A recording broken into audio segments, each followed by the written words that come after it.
అందరికీ నమస్కారం. ఆంధ్రప్రదేశ్లో ఇటీవల జరిగిన ఎన్నికలు అంటే మే 13న జరిగిన ఎన్నికల నాటి పరిస్థితులు తలుచుకుంటే ఒళ్ళు జలధరిస్తుంది, మనసు జుగుప్సాకరంగా మారిపోతుంది. ఇంత కిరాతకంగా రాజకీయాలు జరుగుతున్నాయి అనిపిస్తుందండి. జగన్మోహన్ రెడ్డి గారి కిరాతక పరిపాలన ఎంత దారుణంగా ఉందో, ఎంత హింసాపూరితంగా ఉందో, ఈ రాష్ట్రాన్ని ఎంత భయభ్రాంతులకు గురి చేసిందో మనం ఆ చరిత్ర చూస్తే తెలుస్తుందండి. ప్రధానంగా రాయలసీమలో, మరింత ప్రధానంగా అంటే చిత్తూరు జిల్లా, తర్వాత అనంతపురం జిల్లాలో విచ్చలివిడిగా కిరాతక రాజకీయాలకు పాల్పడ్డారండి. మన రాష్ట్రం అందరూ గమనించిన విషయం తెలుసు. చంద్రగిరిలో టీడీపీ అభ్యర్థి పులివర్తి నాని గారిని పట్టపగులు మహిళా యూనివర్సిటీ ముందు నడి రోడ్డులో కత్తులు కటాటలు తీసుకొచ్చి కొట్టి చంపే ప్రయత్నం చేశారండి. సమ్మెటలు తెచ్చారు. రాష్ట్ర చరిత్రలో లేదా రాయలసీమ చరిత్రలో సమ్మెటితో తలపగల కొట్టి చంపాలనుకుంటున్న ఆ దుశ్చర్య మొదటిసారిగా తిరుపతిలో కనిపించిందండి. అంటే మనకు తెలిసి కిరాతక రాజకీయాలు లేదా హింసాత్మక రాజకీయాలు, గొడవలు, అల్లర్లు జరగడం సహజమే.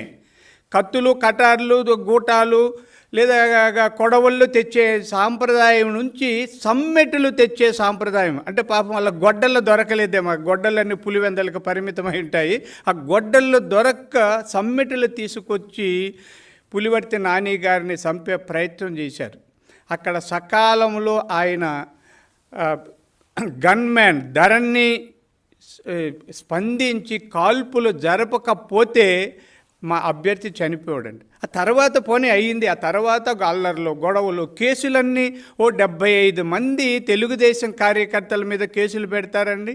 వాళ్ళే మమ్మల్ని చంపడానికి వచ్చి మా పార్టీ వాళ్ళని పూర్తిగా అక్కడ ఎవరు లేకుండా ఏదో ఏమనుకున్నారో తెలియదు చేసి ఆ తర్వాత అనామకులు, అమాయకులు అందరి మీద కూడా కేసులు పెట్టారు. పులివర్తి నాని గారిని కొట్టని వాళ్ళు, రాని వాళ్ళు కూడా ఎవరైనా ఉంటే వాళ్ళ మీద కూడా పెట్టారు.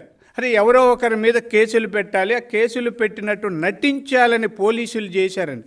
అక్కడ పోలీసులు చాలామంది వైఎస్ఆర్ పార్టీ గూండాల్లాగానో లేకపోతే వాళ్ళ కార్యకర్తల్లాగానో పనిచేశారండి. ఇది పోలీసు వ్యవస్థకి కొంత తలవంపులండి. అందరూ పోలీసులు అలా కాకపోయినా కొంతమంది పోలీసులు ఎందుకో జగన్మోహన్ రెడ్డి గారి మీద వాళ్ళకు ఆ వ్యామోహమో లేదా తత్వమో లేదా ఇంకొకటో తెలియదు కానీ ఇంత చాలా దారుణాలు చేశారు. ఇప్పటికైనా మారకపోతే కష్టమండి. ఇంకా మా పొంగనూరులో పెద్దిరెడ్డి రామచంద్రారెడ్డి గారి నియోజకవర్గంలో బూరగమంద అని ఒక ఊరుందండి. అది ఆయన సొంత మండలం, పెద్దిరెడ్డి గారి సొంత మండలానికి సంబంధించిన ఊరు.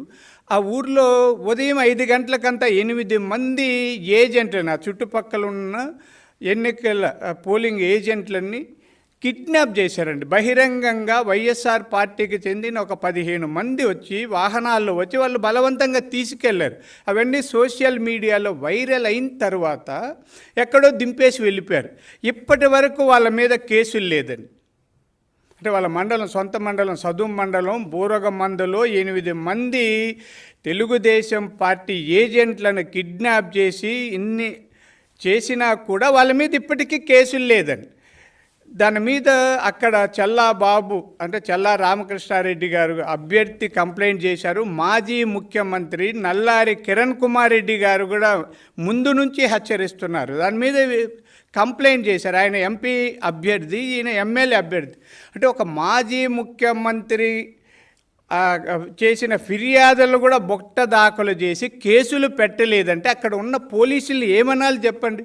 మనకు తెలుసు అంతకుముందు పొంగనూరులో చంద్రబాబు నాయుడు గారు ఊరికి ఆ ఏరియాలో పాదయాత్రగా నడిచి వస్తే అక్కడ పర్యటిస్తే రాళ్లతో కొట్టి తప్పుడు కేసులు పెట్టి భయభ్రాంతులకు గురి చేసిన విషయం మన అందరికీ తెలుసండి. ఈ రాష్ట్రంలో ఎంతమంది వేల మంది మీద కేసులు పెట్టి ఇల్లు వాకలు వదిలి పరారైపోయారు. ఇప్పుడు అదే పరిస్థితి చంద్రగిరిలో ఉంది. అంటే చిత్తూరు జిల్లా, ప్రశాంతంగా ఉన్న చిత్తూరు జిల్లాలో జగన్మోహన్ రెడ్డి గారు ముఖ్యమంత్రి అయిన తర్వాత పులివెందల సంస్కృతిని తీసుకొచ్చి ఇక్కడ ఆపాదించారండి. అలా అన్నీ ఈ రాష్ట్రాన్నంతా పులివెందలు చేయాలనుకున్నారు. అయితే ఆంధ్రప్రదేశ్ ప్రజలు చాలామంది, అంటే మెజారిటీ వాళ్ళు ప్రజాస్వామ్యవాదులు కాబట్టి హాయిగా కొంత ఈ ఎదుర్కొంటూ వచ్చారు, మా వైపు నిలబడ్డారు, తెలుగుదేశం పార్టీకి అధికారం కట్టబెట్టబోతున్నారండి. అయితే ఇంకా తాడిపత్రి తెలుసు కదండి, తాడిపత్రిలో జేసీ దివాకర్ రెడ్డి గారు, జేసీ ప్రభాకర్ రెడ్డి గారిని ఎన్నిసార్లు ఎన్ని విధాలుగా వేధించారు, ఆ కుటుంబం మీద దాడులు చేశారు. అక్కడున్న ఇంతకుముందు ఎమ్మెల్యే పెద్దారెడ్డి వాళ్ళందరూ ఎన్ని దారుణాలు, దురాగతాలు, అరాచకాలు, కిరాతకాలు ఎన్ని చేశారండి. చాలా హింసాపూరితమైన సినిమాలు ఉంటాయి, క్రైమ్ అండ్ థ్రిల్లర్ సినిమాల కంటే దారుణంగా చేస్తూ వస్తే వాళ్ళు తట్టుకుని నిలబడ్డారండి. ఎన్నికల రోజు ఏమైందండి, భయభ్రాంతులకు గురి చేసి జేసీ ప్రభాకర్ రెడ్డి గారి ఇంటి మీద వెళ్ళి ఆయన కంప్యూటర్లన్నింటి అంటే ఆధారాలు లేకుండా చెరిపేయాలని గొడవలు చేసి రచ్చ రంపు చేస్తే పోలీసులు బాష్పవాయువు ప్రయోగం చేయాల్సి వచ్చింది. ఆ బాష్పవాయువు ప్రయోగం వల్ల జేసీ ప్రభాకర్ రెడ్డి గారు కూడా హాస్పిటల్లో ఉండాల్సింది. అక్కడ ఒక వ్యక్తిని కొట్టారండి. ఎస్పీ అంటే డిఎస్పీ చైతన్య గారు చాలా ఏకపక్షంగా వ్యవహరించి ఆయన పోలీస్ అన్న విషయం మర్చిపోయి నేను వైఎస్ఆర్ పార్టీ కార్యకర్తను లేదా వైఎస్ఆర్ పార్టీ పంపిన గూండాగా వ్యవహరించారు తప్ప పోలీసుని, ఈ పోలీస్ అంటే శాంతి భద్రతలు రక్షించాలి, సమసమాజవాదాన్ని బతికించాలి, ప్రజాస్వామ్యాన్ని రక్షించాలి అన్న దృక్పథం మారి నేను ఎవరికో తొత్తుగా వ్యవహరిస్తున్నాను, నేను వాళ్ళ తాబేదారిని అన్నట్టుగా వ్యవహరించారు. ఈ 3 ప్రాంతాల్లో చూస్తే మనం చంద్రగిరి కానీ, పొంగనూరు కానీ, తాడిపత్రిలో ఎంత దారుణాలండి. జగన్మోహన్ రెడ్డి గారు, నేను అంటే మన ప్రాంతం వాడుగా కొంత మీకంటే వయసులో పెద్దవాడిగా చెప్తారు, రాజకీయాలు ఎంత కిరాతకాలు అవసరం లేదండి. అధికారం కోసం, పదవుల కోసం, ప్రజాస్వామ్యాన్ని, మానవ విలువలను తుంగలో తొక్కి కత్తులు కటార్లతో రాజకీయాలు చేయాలనుకుంటే ఇప్పుడు జరగదండి. కత్తులు పట్టి రాజకీయాలు చేసిన వాళ్ళ కత్తులకు బలయ్యారు, దౌర్జన్యాలు చేసిన వాళ్ళ దౌర్జన్యాలకు బలయ్యారు, హింసాపూరిత రాజకీయాలు చేసిన వాళ్ళు ఆ హింసకే బలయ్యారు. అంటే ఏది చేస్తామో మనకి దేవుడు అదే చూపిస్తారు అన్నది, అంటే చర్య ప్రతిచర్య సమానంగా ఉంటుంది. మీరు చేసే చర్య ప్రతి చోట అది ప్రకృతి ధర్మం. కాబట్టి జగన్మోహన్ రెడ్డి గారు ఎలాగూ జూన్ 4 తర్వాత మీ పార్టీ అంతమవుతుంది. మా వర్లరామయ్య గారు చెప్పినట్టుగా మీ దుకాణం బంద్ కాక తప్పదు, మీ కొట్టు ఖాళీ చేయాలి, మీ గుడారం మూసేసుకోవాలి. ఆ తర్వాత అయినా ఒకసారి రాజ్యాంగాన్ని, ప్రజాస్వామ్య విలువల్ని, మానవత్వాన్ని గురించి చదువుకొని రాజకీయ నాయకుడు ఏం చేయాలో, ఎందుకు సమాజంలో బతకాలో, సమాజాన్ని ఎలా ఉద్ధరించాలో, అభివృద్ధి అంటే ఏమిటో, పరిపాలన అంటే ఏమిటో, ఆ విధానాలు ఏమిటో ఒకసారి చదువుకోండి. మళ్ళీ భవిష్యత్తులో మీరు రాజకీయాలు వద్దని మేమేమి అనడంలే. అంటే మేము ఒక పార్టీ, తెలుగుదేశం పార్టీ రాష్ట్రంలో ఉండాలని కోరుకోరు మా చంద్రబాబు నాయుడు గారు. ఆయన ప్రజాస్వామ్య ప్రియులండి, ప్రతిపక్షాన్ని కూడా బతికించాలన్న ఉత్తమమైన వ్యక్తిత్వం ఉన్న వ్యక్తి ఆయన. కాబట్టి మిమ్మల్ని మేము మీలాగా కిరాతకాలు చేయము జగన్మోహన్ రెడ్డి గారు.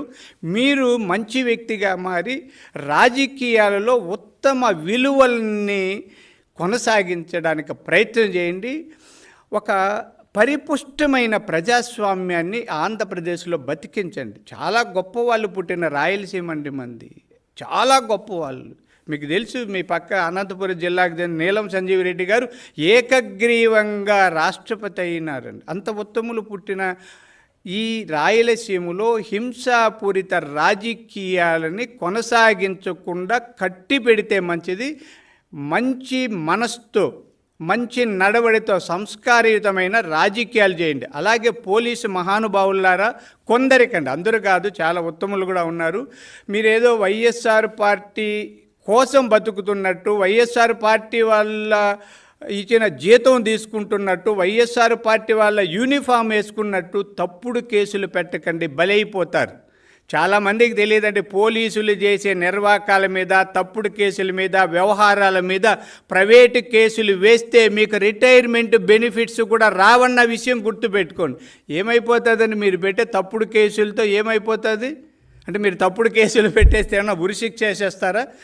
వద్దండి, ధర్మాన్ని రక్షించండి, ఆ ధర్మం మిమ్మల్ని రక్షిస్తుంది. అలా కాకుండా అధర్మంగా, అన్యాయంగా, అక్రమంగా, కిరాతకంగా, దురాగతంగా ప్రయత్నాలు చేస్తే మీ చరిత్ర అలాగే ముగిసిపోతుందన్న విషయాన్ని గుర్తించి మార్పుకు స్వీకారం చుట్టాలని నా విజ్ఞప్తి అండి.